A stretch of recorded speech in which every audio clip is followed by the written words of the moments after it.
القرآن المجید والفرقان الحمید هو الذی بعث فی الأمیین رسولا منہم یتلو علیہم آیاتہ ویزکیہم ویعلمہم الکتاب والحکمہ آمنت باللہ ورسولہ وصدق اللہ المولانا العظیم۔ بزرگوں، دوستوں اور عزیزوں، اللہ رب العزت کا بڑا شکر اور بڑا احسان ہے کہ اللہ تعالیٰ نے اس ٹھنڈے یخبستہ کنکنی بھرے موسم میں بھی اپنے گھر میں آنے کی توفیق بخشی، صلاحیت بخشی، جذبہ بخشا۔ اگر اسی جذبے اور توفیق کی تھوڑی سی کمی ہو جائے تو انسان کے پاس ہزاروں بہانے اور ہزاروں عذر اور ہزاروں مجبوریاں ہیں، اور اگر توفیق ساتھ ہو جائے تو گویا کسی بڑے کام کو کرنے کے لیے جس طرح پونجی چاہیے، بغیر پونجی کے کوئی کام نہیں ہو پاتا۔ کوئی آدمی کہے یہ کام کیوں نہیں کرتے، کوئی کہے وہ کام کیوں نہیں کرتے، تو آپ کہتے ہیں پیسہ کہاں ہے، دکان کہاں ہے، میرے پاس انفراسٹرکچر کہاں ہے، سامان رہے گا تبھی تو ہم کچھ کام کر پائیں گے۔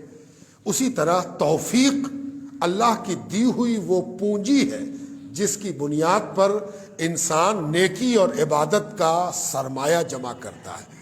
یہ جو نیکی آپ اور ہم کرتے ہیں یہ اللہ کی بخشی ہوئی توفیق کے نتیجے میں کرتے ہیں، اسی لیے اللہ سے نیک توفیق بھی مانگنی چاہیے۔ یہ نیک توفیق ہی ہے کہ آپ اور ہم نہا دھو کر، جو کوئی نہ نہا سکا ہو تو کوئی بات نہیں، کوئی عذر ہو سکتا، بہتوں کو پانی نصیب نہیں، بہتوں کو پانی نقصان کر جائے گا، اور ان دونوں سے اللہ نے آگاہ کر دیا ہے کہ اگر تم کو پانی نصیب نہ ہو کوئی بات نہیں، اس کی بنیاد پر عبادت مت چھوڑو۔ اگر تم کو پانی نقصان کرتا ہو تب بھی تم پانی سے بچو اور وضو اختیار کرو۔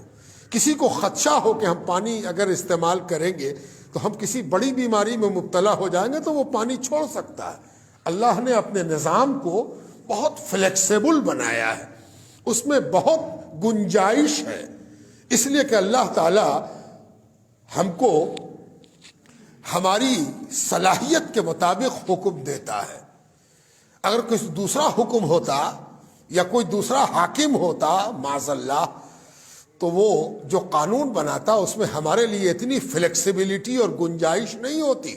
دنیا قانون بناتی ہے، گنجائش پیدا کرتے کرتے تھک جاتی ہے، تب بھی انسان کے لیے وہ قانون مددگار نہیں ہوتا بلکہ پریشان کن ہو جاتا ہے۔ اللہ تعالیٰ کے قانون میں یہ فطری صلاحیت ہے کہ اس میں وقت اور حالات کے ساتھ انسان کے مطابق ہونے کی ایک کیپیبلٹی، صلاحیت، چھمتا موجود ہے۔ اللہ کا بہت شکر ہے کہ ہم جمعے کے روز حاضر آئے، اور اس موسم میں بھی اللہ نے ہمیں جمعہ عطا فرمایا۔ ہم اور آپ ایک خاص موضوع کو سمجھنے کی کوشش کر رہے ہیں۔ ظاہر ہے کہ جب کسی چیز کو انسان کو اختیار کرنا ہو تو انسان اس کے بارے میں زیادہ سے زیادہ جانکاری حاصل کرتا ہے۔ مثال کے طور پر ٹھنڈے کا موسم ہے، آپ ایک سویٹر یا ایک جیکٹ خریدنے جاتے ہیں تو آپ کئی چیز دیکھیں گے۔ پہلی چیز یہ دیکھیں گے بنا ہوا کہاں کا ہے، کس کمپنی نے اس کو بنایا ہے، اس کی ہسٹری کیا ہے، اس کی تاریخ کیا ہے۔ پھر دوسری چیز آپ دیکھیں گے کہ اس پر کوئی گارنٹی بھی ہے کہ آج پہنا اور کل خراب ہو جائے، اس کی کوئی وارنٹی ہے بھائی کیسا ہے۔ پھر تیسری چیز آپ کہتے ہیں کہ اس کا کوئی فیڈ بیک ہے، معلوم ہے کسی نے آ کے بتایا کہ بہت اچھی جیکٹ ہے، بہت اچھا سویٹر ہے، تو دکاندار آپ کو بتاتا ہے کہ نہیں یہ تو بہت تیزی سے بک رہی ہے اور اس کے خریدار بہت ہیں، اس کے مداح بہت ہیں۔ تو آپ پوچھتے ہیں پیور اول ہے کہ کشمیر لون ملا ہوا ہے؟ یہ سب ضروری ہے جاننا۔ کیوں؟ اس لیے کہ آپ اس کو استعمال کرنے والے ہیں، آپ اس کو یوز کریں گے، آپ کے ساتھ اس کا ساتھ ہوگا۔ تو جس کو آپ اپنے ساتھ لینے جا رہے ہیں اس کی تاریخ بھی جانیے، اس کی حقیقت بھی جانیے، اس کا فائدہ بھی جانیے، اس کا نقصان بھی جانیے، اور اس کے خریدنے کے پیچھے لاجک بھی جانیے، منطق۔ یہ سب آپ جانتے ہیں تو آپ اچھے انسان ہیں، اچھے خریدار ہیں۔ ٹھیک اسی طرح جب ہمیں یہ معلوم ہو گیا کہ ہم تلاوت والے ہیں، ہم کو تلاوت کرنی ہے، اللہ کا حکم ہے کہ تلاوت کرو، تلاوت میری پہچان ہے، تلاوت میری شناخت ہے، تو پھر ہمیں یہ جاننا چاہیے کہ تلاوت کی تاریخ کیا ہے، تلاوت کا مفہوم کیا ہے، تلاوت سے اللہ تبارک و تعالیٰ کی مراد کیا ہے، تلاوت کے اصول و ضوابط کیا ہے، تلاوت کے حدود کیا ہے، یہ سب جاننا اس کے لیے ضروری ہے جو تلاوت سے محبت کرتا ہے، جو تلاوت کو اپنا شعار اور طریقہ اور وتیرہ بناتا ہے۔ اسی لیے تلاوت پر یہ گفتگو ہم اور آپ آپس میں کر رہے ہیں تاکہ ہم سب مل کر تلاوت کو سمجھیں، جانیں، تاکہ تلاوت کی قدر و قیمت اور اس کی اہمیت بھی ہماری نگاہوں میں واضح ہو جائے، تاکہ کل کے دن جب ہم تلاوت میں لگے تو یہ ساری جانکاری میرے لیے تلاوت کے حسن میں اضافے کا سبب بنے۔ تو تلاوت کی تاریخ جانتے ہوئے ہمیں معلوم ہوا کہ پہلی تلاوت اس دنیا میں، اس کائنات میں کس نے کی ہے؟ ہمارے نبی نے کی ہے، حضور نبی کریم صلی اللہ علیہ وآلہ وسلم نے کی ہے۔ اچھا، کب کی ہے اور کیسے کی ہے؟ پہلی تلاوت تو انہوں نے کی ہے، تو تلاوت کی تاریخ کیا ہے، ہسٹری اس کی کیا ہے؟ جب اس کے طرف ہم لگے تو ہمیں قرآن سے حدیث کی طرف رجوع کرنا پڑا کہ ذرا حدیث میں دیکھیں کہ جس نے تلاوت کی ہے یعنی سرکار دو عالم صلی اللہ علیہ وآلہ وسلم، وہی تو بتا سکتے ہیں کہ ہم نے تلاوت کیسے کی۔ تو سرکار دو عالم سے جاننے کی کوشش کی تو پتہ چلا کہ حضرت عائشہ صدیقہ رضی اللہ تعالی عنہا نے حضور سے سنا ہوگا، حضور سے جانا ہوگا، تو انہوں نے بیان کیا ہے کہ پہلی تلاوت کیسے ہوئی۔ کیسے ہوئی کہ جب قرآن کے نزول کا زمانہ قریب آیا تو سرکار دو عالم صلی اللہ علیہ وسلم کچھ دنوں قبل سے آپ کے مزاج میں، آپ کی طبیعت میں، آپ کے انداز میں ایک خاص قسم کی تبدیلی دیکھی گئی۔ کیا تبدیلی تھی؟ یہ حضرت خدیجۃ الکبریٰ رضی اللہ تعالی عنہا نے اس کو بیان کیا ہے، اور وہ بیان کسی حد تک حضرت عائشہ صدیقہ تک پہنچ گیا ہے۔ حضرت عائشہ اس کو نیریٹ کر رہی ہیں، بتا رہی ہیں۔ کیا بتاتی ہیں؟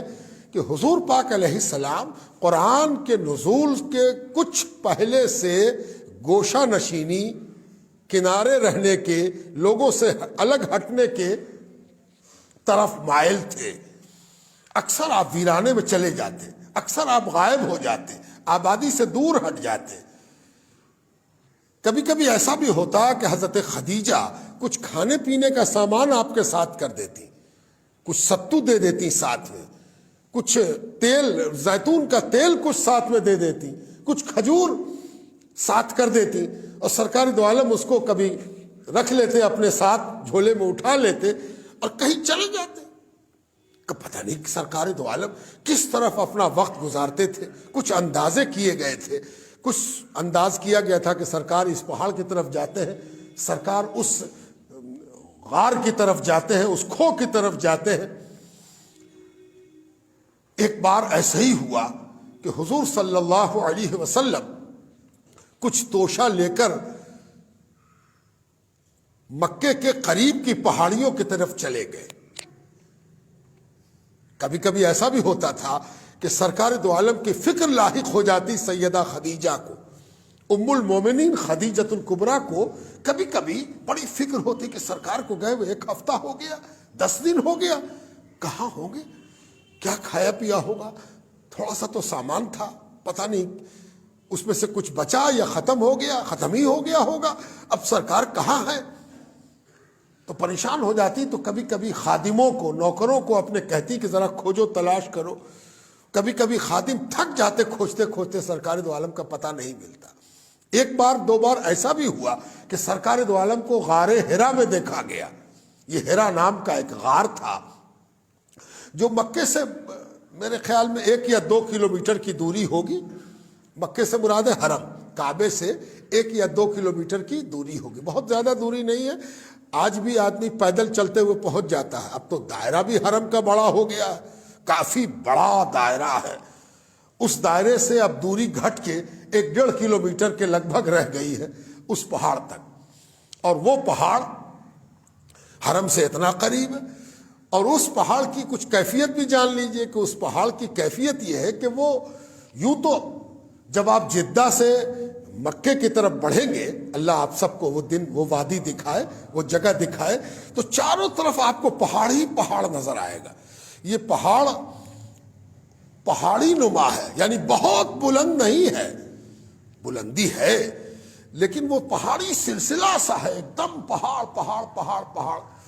تو آپ کہیں گے ہم راجگیر میں بھی دیکھتے ہیں، سہسرام کی طرف جو لوگ جاتے ہیں ان کو بھی پہاڑی نظر آتی ہوگی، لیکن وہاں کی راجگیر کی، گیا کی، ان سب پہاڑیوں سے اور مکے کی پہاڑیوں اور عرب کی پہاڑیوں میں ایک بڑا واضح فرق ہے. اس فرق کو بھی میں اپنے لفظوں میں آپ کو سمجھاتا ہوں، لفظوں سے آپ کو زیارت کراتا ہوں. جانتے ہیں فرق کیا ہے؟ کہ مکہ ایسی وادی ہے جس کو قرآن نے بیان کیا وادی غیر ذی زرع، یعنی ایسی وادی جس میں ہریالی نہ ہو، جس میں کھیتی باڑی کی گنجائش نہ ہو، ہری چیز نظر نہیں آوے. تو وہاں کی پہاڑیاں جو آپ کو نظر آئیں گی وہ بالکل ایسا لگے گا جیسے جھلسی ہوئی ہو. لیکن کوئی چیز جھلستی ہے تو اکثر ایسا ہوتا ہے کہ وہ کالی ہو جاتی ہے. جیسے کہیں پر کی گھاس جل جائے تو وہ کالی ہو جائے گی، جلی ہوئی نظر آئے گی. فرق اتنا ہے کہ وہاں جلی ہوئی تو ہے لیکن کالی نہیں ہوئی ہے. کالی نہیں ہو کہ کیسی ہو گئی ہے؟ بالکل زرد، پیلی، سنہری ہے نا، اس میں ہرا رنگ بالکل نہیں ہے. ایسا لگے گا جیسے پانی کی کمی سے کوئی ہری چیز جو پیلی ہو جاتی ہے ہم لوگوں کے آس پاس، ویسا محسوس ہوگا. لیکن وہاں چونکہ پانی کی بے حد کمی ہوتی ہے اس لیے وہ پانی کے بغیر جو چیز پنپتی ہے وہ پہلے دن سے پیلی ہی ہوتی ہے. تو ایک تو چاروں طرف پہاڑ، پہاڑ میں بھی بہت جگہ ریت اور بالو ملا ہوا پہاڑ. اور مکے میں اور مکے سے مدینہ جانے میں جو پہاڑیاں ملتی ہیں ان میں سے الگ الگ قسم کے پہاڑ بھی نظر آتے ہیں. مکے سے مدینہ جاتے ہوئے بہت سے پہاڑ آپ کو ایسے ملیں گے جس میں صاف صاف ایک لیئر نظر آئے گا، الگ الگ لیئر، پرتوں کا جو سلسلہ ہے، الگ الگ قسم کی پرت. اس میں رنگ کا بھی فرق ہوگا، کچھ کالی ہے، کچھ وائٹ ہے، کچھ پیلی ہے، کچھ بھوری ہے. پرتیں بھی ہیں سب پٹھار کے جیسا، جس کو پلیٹو کہتے ہیں، ماؤنٹین نہ کہہ کے پلیٹو کہتے ہیں، پٹھاری علاقہ. تو سرکار دو عالم صلی اللہ علیہ وسلم جس پہاڑ میں پائے گئے تھے، کبھی کبھی کھوجنے جاتا خدیجۃ الکبریٰ رضی اللہ تعالی عنہا کا خادم، تو جس پہاڑی میں آپ کو کبھی کبھی دیکھ لیا اس نے، وہ وہی پہاڑ تھا جسے ہم غار حرا والا پہاڑ کہتے ہیں، اور جس کو نزول کے بعد، قرآن کے نزول کے بعد جس کو نام دیا گیا جبل النور. جبل النور اس لیے کہ قرآن نور ہے، قرآن جس پر اترا وہ نور ہے. تو قرآن جہاں اترا وہ پہاڑ بھی نور والا پہاڑ ہوا، روشنی والا، جس میں ایک روشنی ہے. عام طور پر روشنی کے مطلب ہوتے ہیں جو آدمی کو اندھیرے سے دور لے جائے، جو اندھیرے کو دور بھگائے، ہے نا. نور کس کو کہتے ہیں؟ جو اندھیرے کو دور کر دے وہ نور ہے، روشنی ہے. اور ایک چیز اور اس میں پوشیدہ ہے کہ آدمی جب روشنی دیکھ لیتا ہے تو خطرے سے محفوظ ہو جاتا ہے. کس چیز سے ہم ٹکرا جائیں گے، کوئی چیز میرے پیر کے نیچے آ جائے گی، کسی پر ہم چڑھ جائیں گے. تو ہدایت، اگر روشنی نہیں ہے تو آپ کو کیا معلوم خدا کون ہے، رسول کون ہے، جائز کیا ہے، ناجائز کیا ہے، حلال کیا ہے، حرام کیا ہے. اسی لیے قرآن نور ہے، نبی نور ہے کہ ان کی وجہ سے ایک انسان حرام اور حلال میں فرق کر پاتا ہے، جائز اور ناجائز میں فرق کر پاتا ہے، اور اپنی انسانیت کو سچ مچ انسانیت بنانے کے لیے جو ویژن چاہیے، جو بصارت چاہیے، جو بصیرت چاہیے، وہ بھی کہاں سے حاصل ہوتی ہے؟ قرآن کے نور سے، نبی کے نور سے، ہے نا. تو جبل النور کہا گیا. یہ جبل النور جو ہے، جتنی پہاڑی پائی جاتی ہے سب سے، میں پورے مکے کی بات کہہ رہا ہوں، بلکہ جہاں تک میرا سفر ہوا ہے مدینے تک میں، کوئی پہاڑ ایسا نہیں ہے جس کا باہری شیپ، آؤٹر فزیکل فیچر، اس کی ظاہری شکل کسی دوسرے پہاڑ سے ملتی ہو. وہ بالکل الگ پہاڑ ہے، الگ انداز کا پہاڑ ہے. اس پہاڑ کو جو ایک بار دیکھ لے غور سے، محبت سے، تعلق سے، وہ بھول نہیں سکتا، اس لیے کہ ویسا پہاڑ دیکھا ہی نہیں دنیا میں ہم نے. اس کا شیپ جو ہے وہ شیپ عجیب و غریب ہے، ایسا لگتا ہے جیسے کہ اس کی اوپری سطح ایک بڑے گنبد کی طرح ہو، پورا گنبد بھی نہیں، چھت اور گنبد کے درمیان، جیسے کہ چھت ہو لیکن چھت نہ ہو، جیسے کہ گنبد ہو لیکن گنبد نہ ہو، گنبد نما چھت، عجیب پہاڑ ہے، اس میں ایک عجیب کشش ہے۔ اگر آپ کو یہ معلوم بھی نہ ہو کہ غار حرا اسی میں ہے اور یہ جبل النور ہے، تب بھی اگر آپ پہاڑوں پر ذرا ایک نظر ڈال رہے ہو تو آپ کہیے گا یہ پہاڑ سب سے الگ ہے نا۔ یہ میں نے اس لیے عرض کر دیا کہ ذرا تصور ذہن میں رہے تاکہ اس پوری تاریخ سمجھ میں آ سکے، یہ سمجھ میں آ سکے کہ ہم اپنی تاریخ جان رہے ہیں۔ تلاوت سے میرا رشتہ ہے نا، سب کا ذاتی رشتہ ہے۔ یاد رکھیے اسلام نے ایک ذاتی رشتہ دیا ہے، آپ اور اللہ کے بیچ میں بس نبی کی ذات ہے، جو نبی سے قریب ہوا وہ خدا سے قریب ہوا ہے نا۔ تو اس کو سمجھنے کے لیے یہ ضروری ہوتا ہے کہ ہر انسان اپنے دین کی ضروریات کو خود سمجھے اور اس طرح سمجھے جیسے کہ اسی کی چیز ہو، ہے نا۔ یہ آپ کا اپنا نماز جو آپ پڑھتے ہو، روزہ جو آپ رکھتے ہو، جمعہ پڑھنے آئے ہو، آپ قرآن کی تلاوت کرتے ہو، آپ ہو، آپ کا خدا ہے، آپ ہے، آپ کا کلام مجید ہے، آپ سے رشتہ تعلق قائم ہوتا ہے۔ اسی لیے آپ کو بھی جاننا چاہیے۔ تو یہ جبل النور ہے، اس میں کبھی کبھی سرکار دو عالم کو خدیجۃ الکبریٰ رضی اللہ تعالی عنہا کے خادم دیکھتے تھے، بس اتنا ہی معلوم ہے، کبھی وہاں دیکھ لیتے تھے کبھی نہیں دیکھتے تھے۔ اس بار کیا ہوا، یہ کب کی بات ہے، جب سرکار دو عالم کی عمر پاک، سن آپ کا، آیو آپ کی کتنی ہو گئی تھی، پوری 40 سال پورے ہو گئے تھے۔ عمر پاک سرکار دو عالم کی 40ویں سال میں داخل ہو گئی تھی۔ جب داخل ہو گئی تھی تب یہ کیفیت چل رہی تھی کہ سرکار دو عالم گوشہ نشین ہو جاتے تھے، کنارے ہٹ جاتے تھے، غائب ہو جاتے تھے، کچھ دنوں کے بعد واپس آتے تھے۔ اس بار سرکار دو عالم جو گئے، کئی دن گزر گئے، اسی کئی دن میں ایک رات ایسی آئی جس کا تذکرہ میں نے گزشتہ جمعے کو بھی آپ سے کیا تھا کہ حضور صلی اللہ علیہ وسلم کو ایک کیفیت ہو رہی تھی کہ جو چیز کل ہونے والی ہوتی تھی وہ ایک دن پہلے کی رات میں، جو کل ہونا ہے وہ آج کی رات میں سرکار دو عالم کو اللہ تعالیٰ دکھاتا تھا۔ کہاں دکھاتا تھا؟ خواب میں دکھاتا تھا۔ اور جو خواب آپ دیکھتے تھے، میں حضرت عائشہ کے جملے کا ترجمہ آپ سے کر دوں تو اور خوبی پیدا ہو جائے۔ حضرت عائشہ کہتی ہے حضور صلی اللہ علیہ وسلم نے اس درمیان، اس مدت میں، اس پیریڈ میں کوئی ایسا خواب نہیں دیکھا، کوئی ایسا خواب نہیں دیکھا جسے صبح میں آنکھوں کے سامنے حقیقتاً نہ دیکھ لیا ہو۔ اللہ اکبر، ہے نا۔ کوئی ایسا خواب حضور نے دیکھا ہی نہیں جو صبح ہوئی اور شام ہونے سے پہلے پہلے جو منظر دیکھا ہے وہ نگاہوں کے سامنے نظر نہ آ جائے۔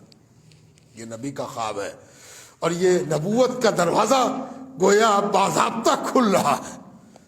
باب نبوت کے کھلنے کی یہ للک ہے، یہ چھٹا ہے، یہ منظر ہے، یہ پیش منظر ہے نا، یہ پیش منظر کا یہ عالم ہے نا۔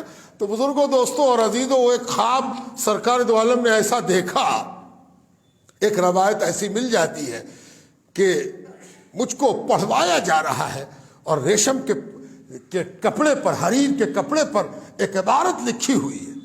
دوسرا دن جب آیا، دوسرا دن گزر کے ڈھلنے لگا، رات آ گئی، تو حضور صلی اللہ علیہ وسلم نے خود بیان فرمایا اور اس منظر کا نقشہ کھینچا کہ احساس ہوا، محسوس ہوا کہ ایک شخصیت سامنے آئی ہے، اور سامنے آ کر اس نے کیا کہا؟ اس نے کہا اقرا، اقرا، عربی کا لفظ اقرا، جس کا اگر ایگزیکٹ ترجمہ اردو میں کریں، بالکل واضح ایبسولوٹ ترجمہ کر دیں تو اس کا معنی ہوگا پڑھیے، پڑھو، پڑھو، پڑھیے۔ بالکل جیسے کسی کو مخاطب ہو کے کہا جائے پڑھیے. حضور صلی اللہ علیہ وسلم سے مخاطب ہو کے کہنے والے نے کہا پڑھیے. اب ذرا سا غور کیجئے کہ فرشتے نے، جبرائیل علیہ السلام نے حضور سے یہ نہیں کہا کہ بولیے. دونوں کا فرق آپ سمجھتے ہوں گے. پڑھیے اور بولیے میں بڑا فرق ہے. جب کسی چیز کو سامنے رکھے بغیر پڑھوایا جائے تو اس کے لیے بولنا کافی ہے. بولیے، میں آپ سے کہوں آپ بولیے لا الہ الا اللہ، تو آپ کو پڑھنے کاغذ کی ضرورت نہیں ہے، لکھے ہوئے کی ضرورت نہیں، میں نے بول دیا آپ دہرا دیجیے گا. لیکن یہاں بولیے نہیں کہا گیا. بولیے کے لیے بھی قرآن میں ہی اس کی مثال موجود ہے. قل هو اللہ احد. قل کہیے، بولیے.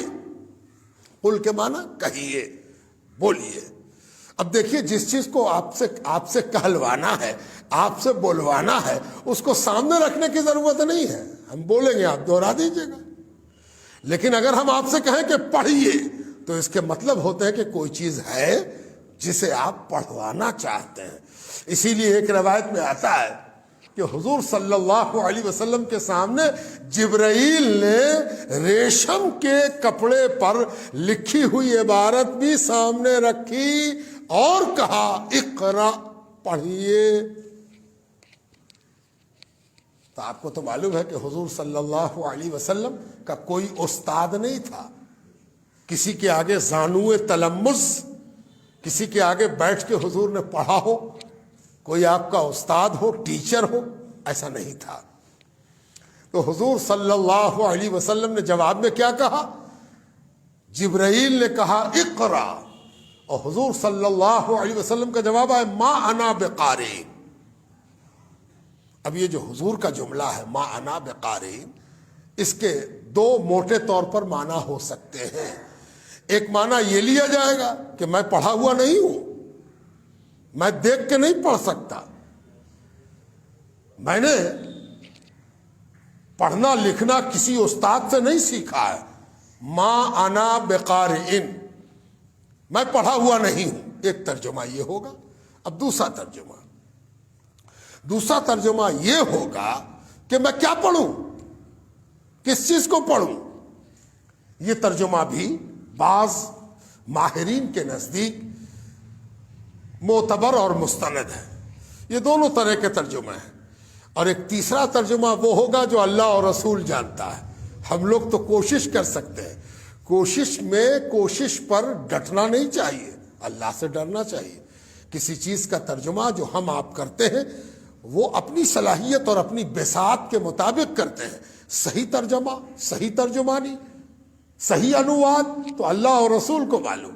لیکن اتنا تھا کہ حضور صلی اللہ علیہ وسلم نے اس فرشتے کے کہنے پر پڑھا نہیں.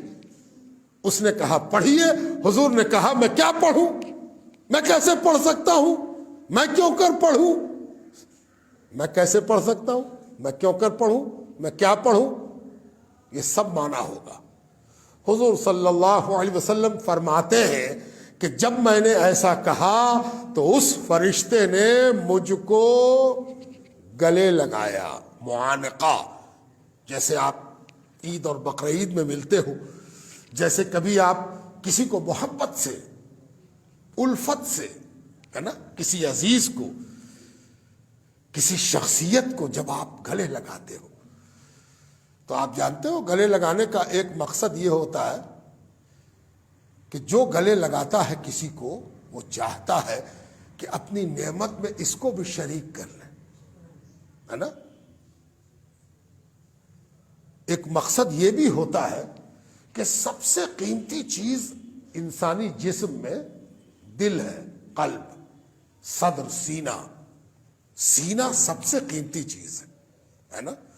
لوگ کہتے بھی ہیں کہ ارے آپ میرے بارے میں کیا خیال رکھتے ہیں، تو آپ کبھی کبھی اس سے کہتے ہیں میں تم کو دل میں رکھتا ہوں، میں تم کو سینے میں رکھتا ہوں، میں تم کو اپنی دل میں رکھتا ہوں، من میں رکھتا ہوں، ہے نا.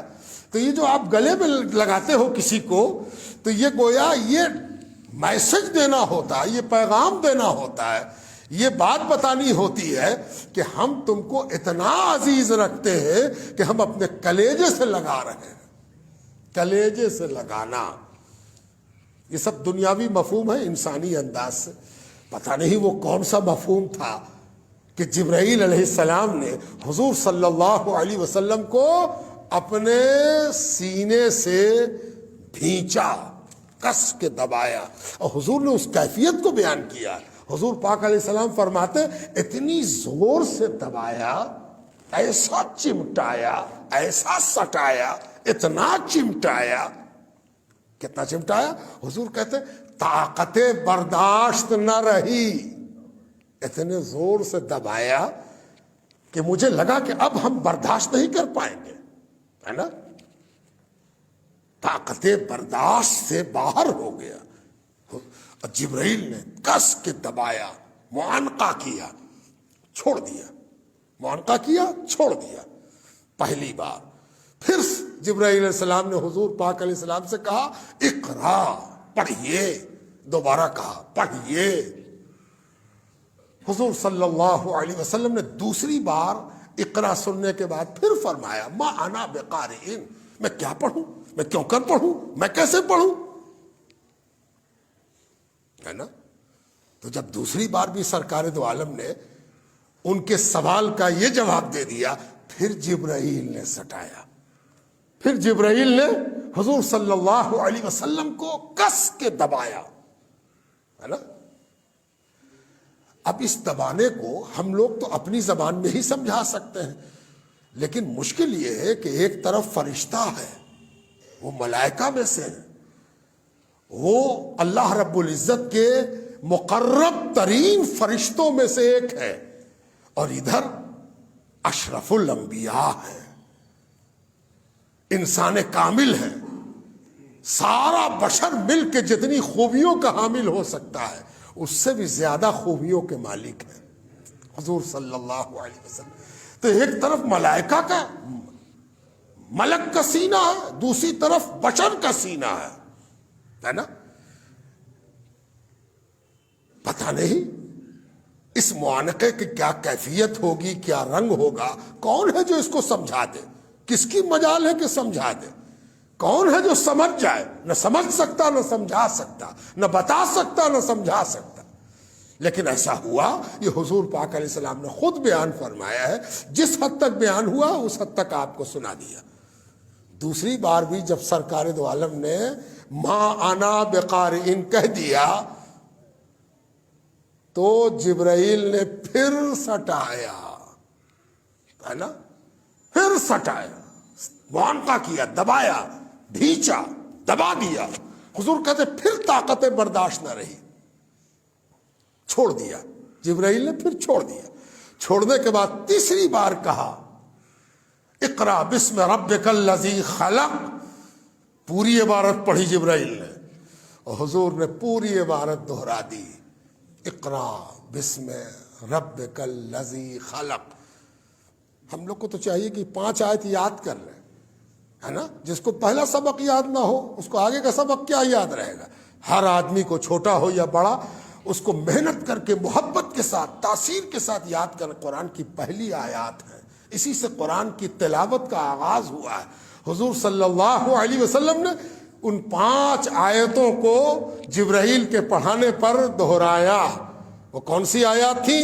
اقرا بسم ربک الذی خلق، خلق الانسان من علق، اقرا وربک الاکرم الذی علم بالقلم علم الانسان ما لم یعلم. پہلی تلاوت دنیا میں ہو گئی، کائنات میں پہلی تلاوت ہوئی. حضور صلی اللہ علیہ وسلم نے تلاوت فرمایا.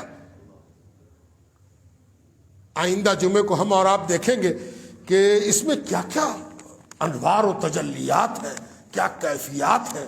یہ حضور پاک علیہ السلام کا پہلی بار تلاوت کرنا، اس میں کیا کیا انوار ہیں، اس کو دیکھنے کی کوشش کی جائے. کوئی اس کا حق ادا نہیں کر سکتا، لیکن کوشش تو کرنی ہی چاہیے جاننے سمجھنے کی کہ یہ پہلی تلاوت جو دنیا میں ہوئی اس کی رنگت اور چھٹا کیا تھی، کیا کیا معاملہ ہوا.